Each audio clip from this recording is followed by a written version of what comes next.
Tu conhece a série Sem Salvação? Essa série desse ano, 2026, que estreou hoje na Netflix, né, dia 21 de abril, ela foi criada por Julie Guilty, tem apenas 6 episódios, então é aí uma minissérie, né, não chega nem a ser uma série, é uma minissérie, e ela fala sobre experiências, né, de ex-integrantes de seitas, né, de comunidades religiosas.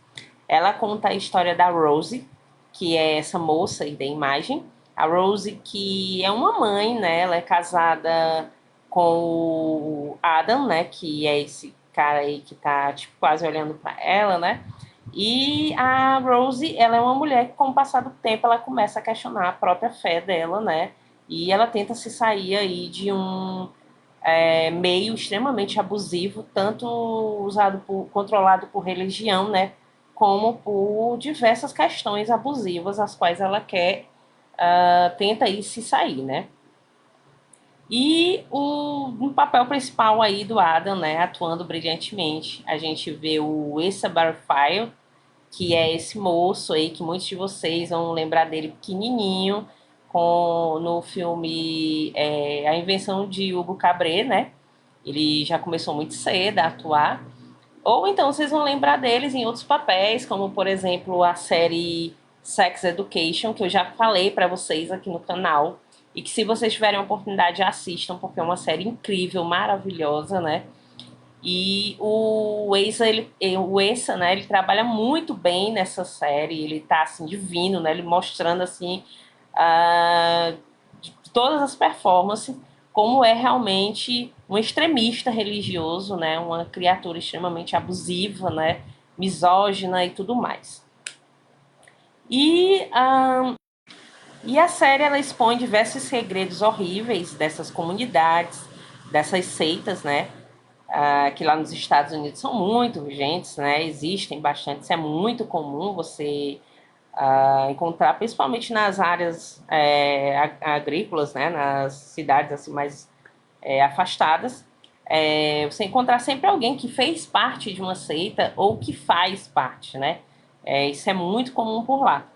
E a série ela traz muitos segredos, né? Segredos horríveis assim sobre coisas que acontecem nessas comunidades, né? E que são comunidades que, né, vistas de fora, parece oferecer uma certa paz, uma certa tranquilidade, uma certa proteção, mas que no final das contas, né, são, como sempre, né, lugares cheios aí de machismo, né, lugares que controlam pessoas através da religião, através do social, né, lugares que transformam mulheres apenas como parideiras, né, como mulheres que precisam aí procriar e servir seus homens aí a todo custo, né? Essas mulheres sempre, né, 100%, elas nunca têm lugar de fala, elas nunca podem fazer nada, elas são mulheres submissas aos controles dos homens, né? E muitas vezes de outras mulheres, né, que mandam mais dentro dessas comunidades. Então, elas são mulheres anuladas, né, são mulheres que não têm condição de ter fala, né, de ter voz e nem vez, né. Então, a gente vê muito isso e, infelizmente, isso é muito como é que se diz? Comum, né, lá nos Estados Unidos. Isso aqui no Brasil e no resto do mundo e imagina por lá que o pessoal tem muito, né, essa questão, né, dessas seitas aí e tudo mais. E quando a Julie ela foi criar a série, ela entrou em contato através de chats, né, de bate-papos e tudo mais, dentro de fóruns e também redes sociais, com diversas pessoas que haviam saído dessas comunidades, né? Então ela foi atrás dessas pessoas e como ela viu que a maioria eram pessoas extremamente traumatizadas, né, que tinham muito medo ainda, ela tentou uma abordagem muito pacífica. Ela falou para essas pessoas que jamais elas seriam reconhecidas, vixe, a dicção hoje está ruim, reconhecidas, né? Que nada que fosse dito dentro da série, né, mencionaria qualquer uma daquelas pessoas e que tudo que elas dissessem ali seria extremamente respeitado e dentro da série seria repassado fielmente, né, tal qual aquilo aconteceu. E, gente, vocês sabem que religião é um artigo que vende, né? A gente sabe que religião vende muito, né? Ah, é uma questão que, infelizmente, né, é muito usada para controlar mentes. A gente vê isso todos os dias nas redes sociais, a gente vê isso sendo usado por políticos, sendo usado por padres, por pastores, e agora até pelos freis, né? Os freis aí usando, se utilizando disso aí, né? Principalmente para manipular a mente feminina, né? Falando aí até pela internet que empoderamento, né? É coisa de mulher que não é muito sã, né? A gente fica assim abismado, né? A gente apreciar tudo isso aí, né? Apreciar, né? Entre aspas, tudo isso daí. Mas a gente sabe que isso aí já vem de tempos e tempos e tempos, né? A religião sendo utilizada massivamente para controlar.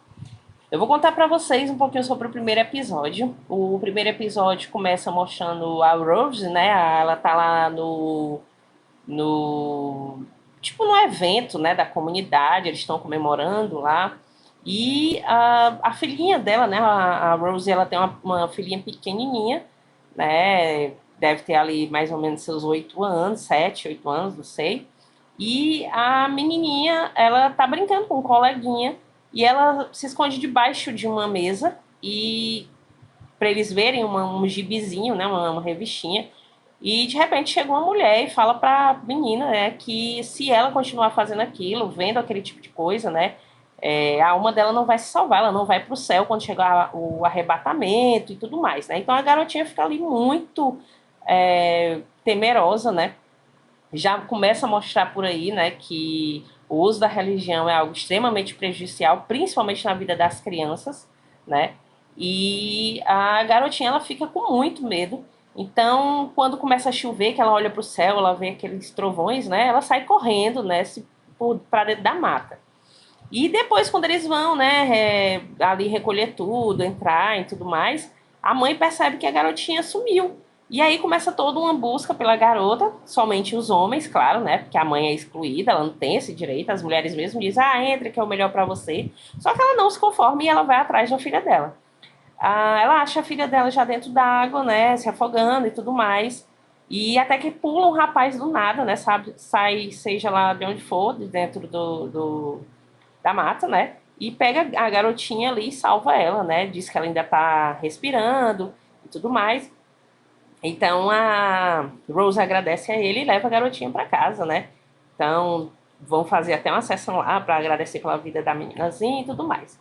Eu sei que esse rapaz, né, ele começa a aparecer lá na casa da Rose, né? Primeiro pede ajuda, né? E ele diz até uma coisa que me chamou muita atenção. Ele fala: esse remédio que você tá usando me lembra o cheiro, esse remédio caseiro que você tá usando faz tempo que eu não sinto o cheiro. Me lembra a minha mãe. Então daí você já vê, né, que ele tem alguma ligação com aquele lugar, ou com alguma coisa de seita, né, seja lá o que for. E no dia seguinte ele reaparece pedindo para ela ajudá-lo, né, a se esconder.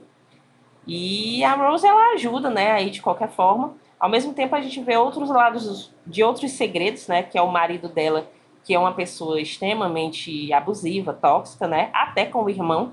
O irmão tinha um celular, né, para poder ajudar a mulher aí que estava grávida e tudo mais, ou se alguma coisa aparecesse, ele precisasse.